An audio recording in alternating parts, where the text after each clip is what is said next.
almost half of the millennials and Gen Zs that we see today are reporting this sense of money dysmorphia. The research says, more than 60% of they actually are saving, and more so than the generations in the same time before them. And more than half of them have savings goals. And so where is this gap coming from? Why are they in the sense of feeling so far behind, but they're actually doing the right things and they're better off in their generations than the ones before them? Welcome to Everyone's Talking Money, where we get brutally honest about money, mindset, and making life richer. Nicole, money dysmorphia isn't necessarily a phrase that is just rolling off of people's tongues. It's not something we've really heard. We could probably venture a guess as to what it is, but why don't you share with the audience what money dysmorphia is and your experience with it?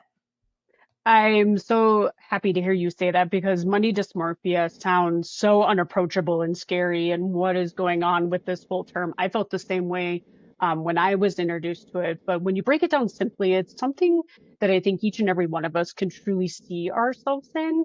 And it's really just that altered or distorted perspective about your own personal financial reality. That's it. And, to articulate that a little bit more, I want to kind of share a story. I'm a fellow marketer. And so stepping into my marketing brain, I was tasked with how do we really capture and attract and serve younger generations. And so I hit the streets listening, harassing people. One of them was my daughter. As she was embarking on her sophomore year of college, we sat down, and I remember this conversation vividly, where she was lamenting that, Mom, I don't know how I'm going to balance the payment of this tuition, and how am I ever going to get a car? Do I need to find another roommate? All of these things that were just overwhelming her to the point where she felt like she didn't have enough in her tool belt to really equip her for wherever she was at that financial journey. And I really took that to heart, because I started having more conversations specifically with millennials, Gen Z, hearing what's going on in their world. And so many of them had the same perspective on their personal finances. But as a mother to my own kiddo, what I knew was true is she had a good amount in savings. She had remarkable savings habits. She had a steady job, like all of the things that we want to equip, as a parent, our kids with. She was really starting to groove in that space. However, she felt like she was incredibly far behind and kind of up a creek when it came to really combating this next big stage of life for her. And so I dug into the research, and tried to like wrap my arms around this phenomenon. And that's where money dysmorphia came up. And through that research, sadly so, more, almost half of the millennials and Gen Zs that we see today are reporting this sense of money dysmorphia. Again, where their distorted view of how they think they're doing is really out of touch with the reality, and they might be doing the right things. And the fascinating point that came out of this research too is there was truth to that. The research says, more than 60% of these kiddos in, Gen Z and then up to millennials, they actually are saving, and more so than the generations in the same time before them. And more than half of them have savings goals. And so where is this gap coming from? Why are they in the sense of feeling so far behind, but they're actually doing the right things? And they're better off in their generations than the ones before them. I know that my kid is doing much better than I was at her age. So, what gives? But that's kind of how I was introduced to it. So, how does money dysmorphia show up in people's lives, especially for those who look financially, who or maybe are financially secure on paper? How does it show up? Yeah. Um, I have, I like to kind of feed it back to, there's this financial FOMO factory, AKA social media. And this isn't by all means the be all end all, let's beat up social media. But if I had to put it in perspective again, like you and I, we grew up with a generation where our comparison and all the factions we had around that were from people within our inner circle, right? People we worked with, people, we're keeping up with the Joneses across the street. We were trying to kind of tag along with the individuals that we were really intentional with surrounding ourselves with.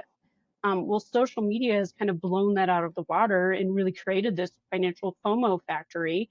We see these curated videos of luxury and people buying and spending and achieving these big life moments from a financial perspective, all curated, and them arriving, at where a lot of these generations want to be, whether that's buying a home, getting the job they want, buying, materials that they want in their life. They're surrounded by so much content today that I think is really bringing in that sense of overwhelm, and really fueling a lot of this money dysmorphia behaviors. Social media, obviously, right? Because we can compare ourselves to not only our friends, but everyone in the world. And what's so hard is we don't know the true story. We don't know if they rented that house to film their, couple videos in for the weekend. We don't know any of it. We don't know the debt behind all of these purchases that they have and all this stuff, right? We don't know anything, but we just know what we see. And then the perception becomes the reality. So I totally see the social media, how that can be to blame for some of this. But is it also like the immediacy?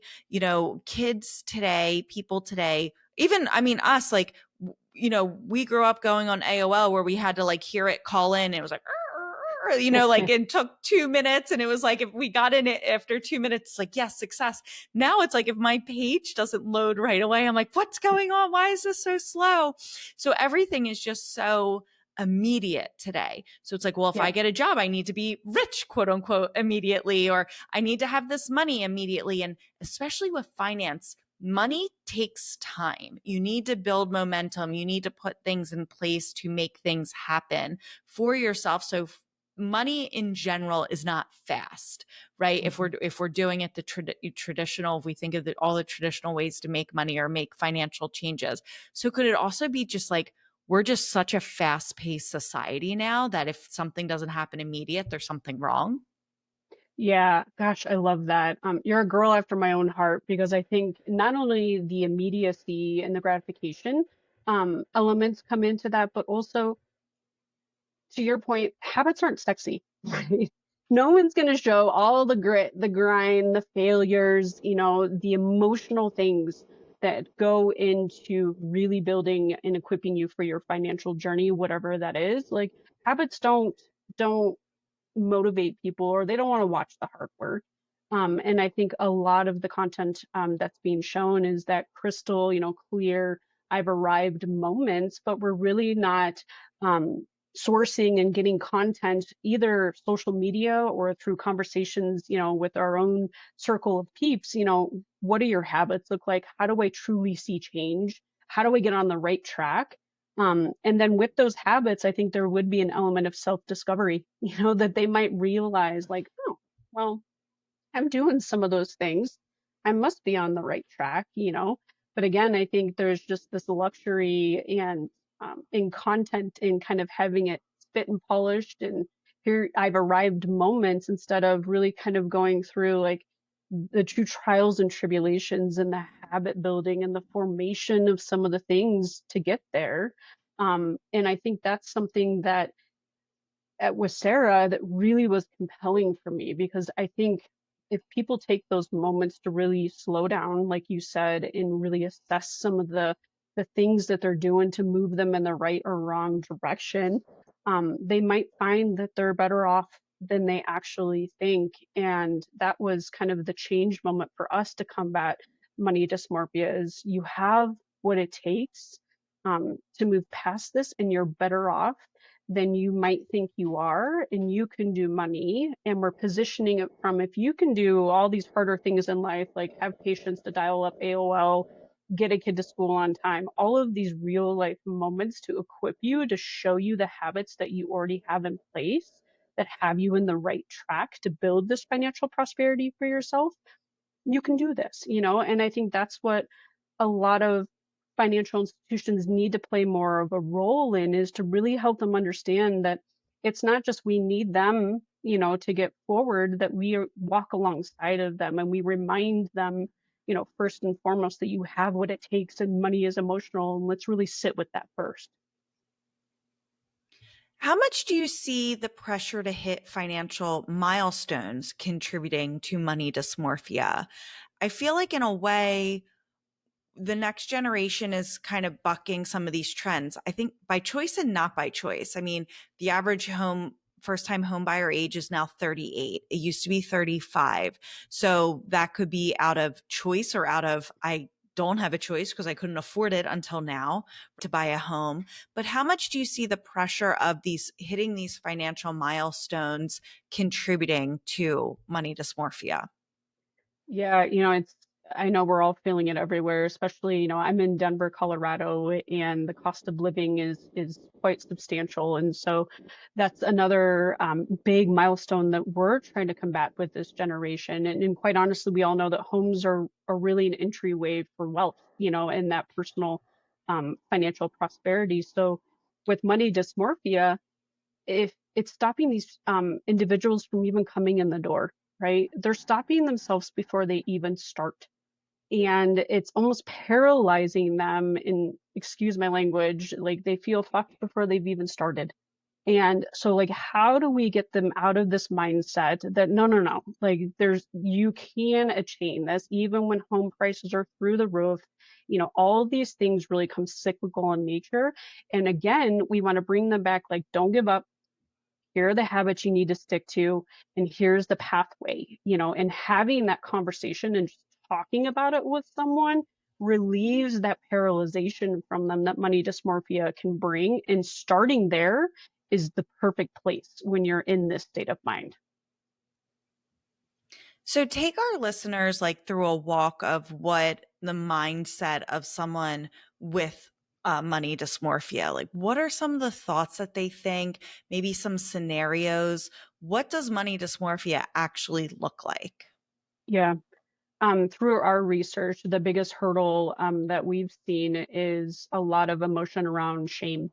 And so individuals don't want to approach or start the conversation because they have this sense of shame for feeling like they're inadequate or behind and not in a place to even entertain some of these big dreams or lifestyle changes that they want. And so we see a lot of action in the inaction part of it. And so we're trying to frame our mindset around what can we do to equip people, to get past that point in that mindset that, even though you feel this way, taking on this conversation is important. It's just, I like to use analogies, and it's just like those individuals where they want to get in better shape, and going to the gym is the hardest part for them. Not figuring out the workout, not figuring out what they're going to put in their mouth, just getting to the gym is the hardest point. And I think through habit forming, like in that particular scenario, the habit should be centered around just waking up and sitting in the parking lot for 5 minutes. Relieve yourself of the pressure of thinking that you need to be at that stage where you have a routine, you have a diet, you have all of these, roadmap things to get you in the right place. Like, start small, start realistic. And you are better off than you think. Just go to the gym, sit in that parking lot for 5 minutes. The same is true with finances. Sometimes it's just sitting down and understanding truly where you're at, with your finances. And then that will give you the motivation to start kind of baby biting that whale, and moving through that shame, to give you kind of some courage and confidence and capability. But we're seeing it a lot. First and foremost, people just stopping dead in their tracks and not even venturing into the conversation, just lamenting to it. So it's more of it results in, more generally speaking, inaction than necessarily are the negative thoughts leading to the inaction then? So do the negative thoughts come first, which then leads to the inaction? Yeah, I think that's exactly probably what happens. It looks, their goals and where they want to be financially with the lens that they have on looks insurmountable. Like, it looks like something that's unachievable. And as humans, it's hard. It's hard to move past that no matter any area of your life. And so I think that's where, credit unions, for example, come into play really well there because our motives are not for profit, right? We don't, put money in, stockholders' pockets. We're here for the people who have joined the credit union. And I think that's the beauty in it and should maybe help these individuals who are feeling powerless, overwhelmed, inadequate. Like no one wants to go to someone and say, "Hey, I don't have my shit figured out." But credit unions are with them and there to serve them. And more often than not, they're incredibly local and they want to have these conversations and they bring the humanity to these financial conversations that I think a lot of online and bigger box financial institutions can't deliver on. But it's fascinating once you see those conversations start, how it kind of opens up people's eyes and changes that lens for them. One of the things I love about Westerra's You Can Do Money platform is how it's about capability. So, how can credit unions play a role in helping people reframe their distorted perceptions of their financial health? Yeah. Um, there's a lot of different opportunities and conversations I've heard around financial education and including Westera, we've been on this journey of how do we deliver this financial education to individuals. Like I've watched a lot of your other episodes and we've talked about budget bashing and, budget, how it really gets to the point where you don't want to approach that. And the tools and resources you need to approach finances, such as how much am I spending, how much am I saving, all the budgeting components. I think credit unions really come together in that perspective. But again, what I think they do better is they bring the humanity to it because they are local, they are not for profit. Their motive is in a position where we're vested in you and have interest in you. So it kind of takes the expectation down and really gives that opportunity to first and foremost address the emotions of money. You know, we truly are people just helping other people, and that's something that I think is lost a lot in finances in the industry. And man, if we could start with just the emotional piece of money and serve in that space, and again remind them they already have what it takes, and we're just here to help. Like you really don't need us. Um, that's where I've seen the true magic happen with our members right now. Credit unions feel, from the way you're describing it, feel like a nice warm hug when it comes to a financial institution. It seems like it really is there to help and you're not just a number. Why are there maybe not as many people gravitating towards credit unions, or why should you consider switching from a big bank to a credit union? What's in it and how's it different and what are the pros? Yeah, and I think that's where there's some really exciting momentum that's starting to reemerge in this space. Like, because we ask ourselves the same question, like, why isn't everyone running to our doors? Like, what is wrong with these people? And the reality is, our footprint is so much smaller. We don't have this huge infrastructure when we're these independent credit unions to really come together and make a difference. But that's where credit unions are starting to get smarter, just like through an organization like Backbone, where it's this coalition or group of credit unions that are coming together to say, enough is enough. More people need to know about credit unions and scream it from the rooftops for all of the reasons that we know exist to make it an easy, obvious decision. But it really comes down to we're tiny, but the neat thing about credit unions is we work together, through things like the Backbone Coalition and other kind of organizations where credit unions come together, lock arms and take on some of these misnomers that people have that we're small, we're incapable of delivering the same services, that we don't have kind of the gravity of products that they're used to seeing at financial institutions, because all of that is not true. And if I could scream that louder to everyone else and just shake some sense into them, a credit union is just such an obvious sense to invest your money in, with it being not for profit, cooperative, and for me.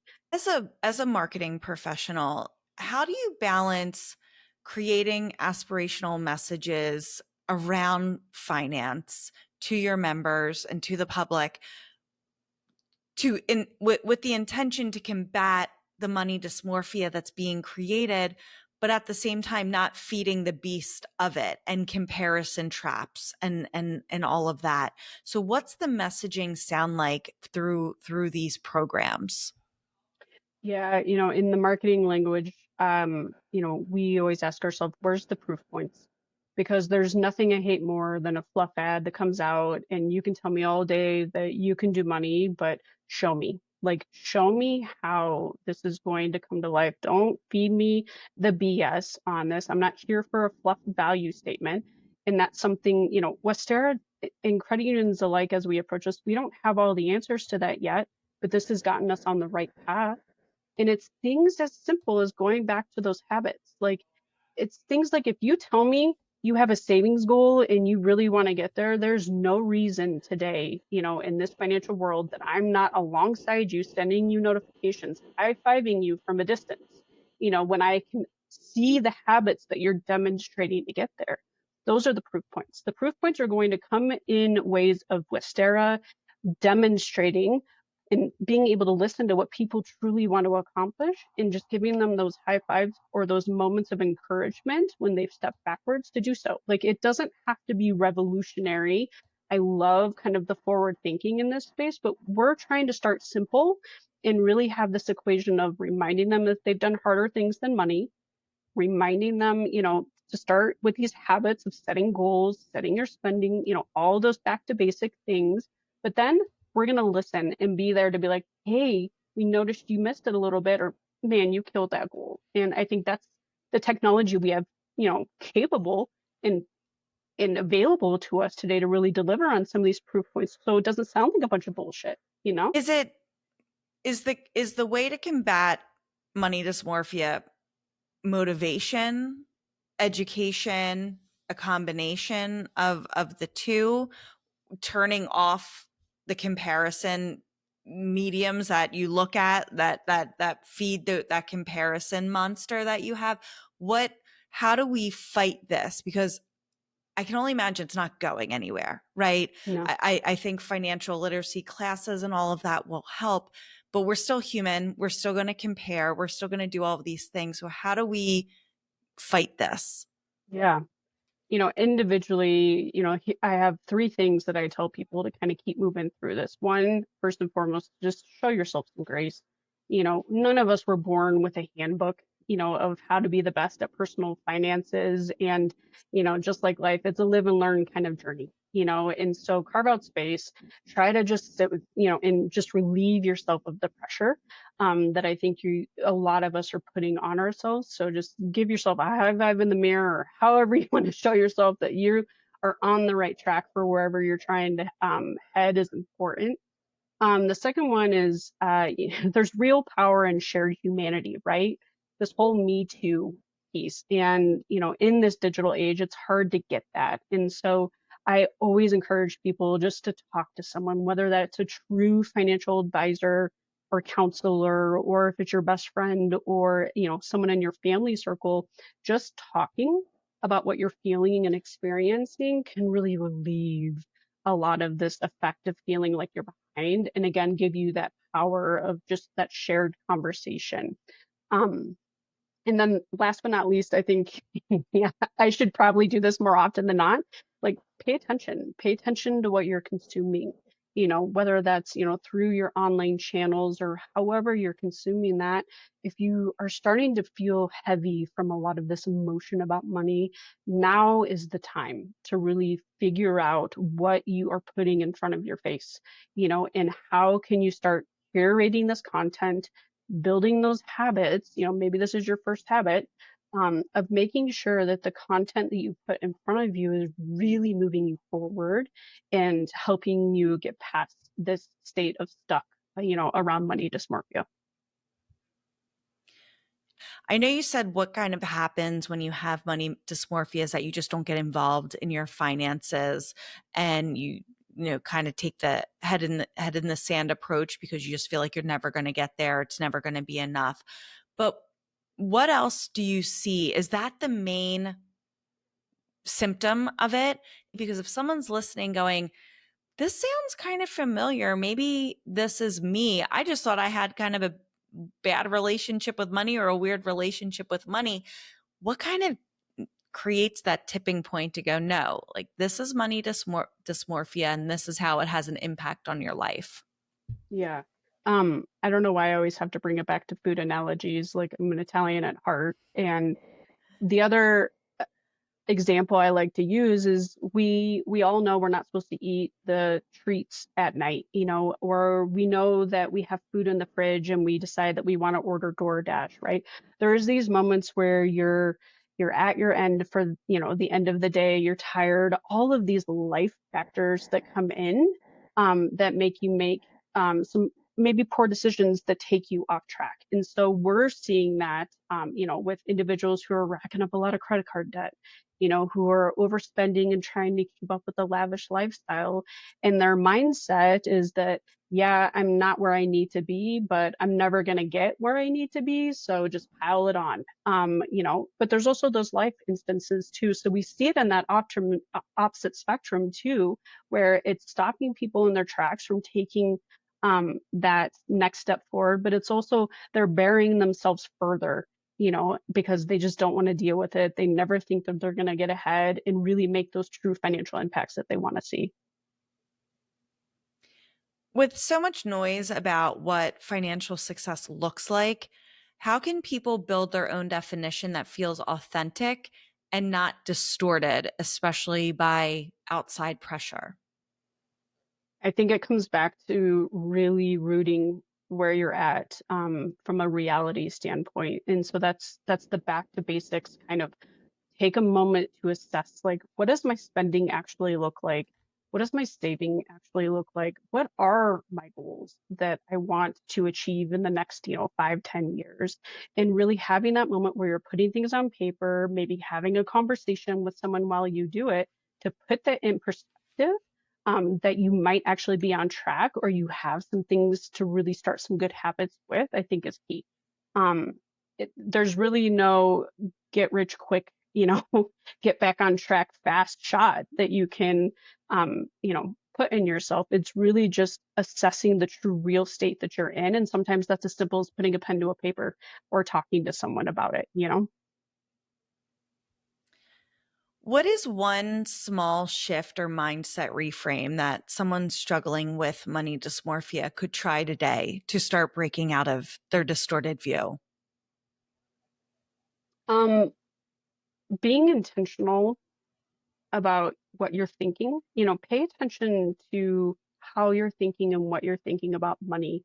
And maybe writing that down and keeping a journal just to have that outward expression of how am I really feeling about all of this? So maybe you're able to articulate all these things that you're feeling in a better way. So I always give the advice of pay attention to your thoughts, capture them in moments, so you can have this nice holistic view to realize where you're at. There's power in that. It sounds like a very simple exercise, but it kind of unloads these thoughts or these feelings around money and puts it on paper, gives you some sense of relief, and then gives you that moment to step back and look at the things that might have been swirling in your head, that money just those that are feeling money dysmorphia are starting to really articulate in their lives.